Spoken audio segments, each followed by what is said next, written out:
Nous sommes au Portugal, dans la région de Porto, aux écuries Quinta da Penha. Je suis venu faire un coaching pour contrôler le travail fait sur la quinzaine de chevaux qui ont été mis pieds nus ici par Gilles. On est venu vérifier les repères et la gestion globale des chevaux et du coup on va faire une petite interview pour savoir un peu qui est Gilles et comment il en est venu là. Voilà. Donc Gilles, bonjour. Peux-tu te présenter s'il te plaît?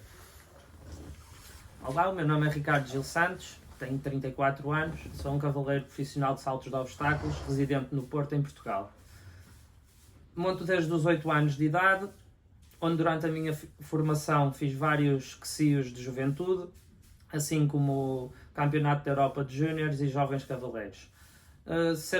Aos 20 anos retirei-me dos estudos e me tornei profissional de saltos de obstáculos, onde também representei Portugal na Taça das Nações do QCIO 5 Estrelas de Rijon, e assim como várias vitórias em CSIs até ao nível de 3 estrelas.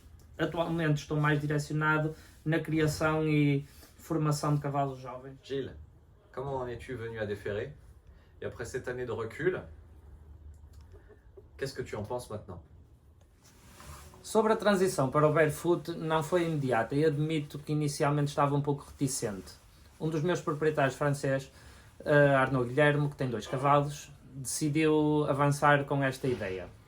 Apesar de no momento não termos um método específico para parar o casco e após alguns contratempos iniciais, foram notórias muitas melhorias. Desta forma, no fim do ano passado, resolvi tirar as ferraduras a uma parte dos meus cavalos e em pouco tempo, nenhum dos cavalos em minha casa estava ferrado. Após contacto com vários ferradores, não estavam muito preparados para aparar os cascos de forma a ser funcional sem a ferradura, então eu continuei a fazer o trimming. Depois de alguma pesquisa e em termos de conhecimento do método de podologia equino livre, já utilizado por grandes nomes do hipismo mundial, quisemos fazer o stage 1 da formação.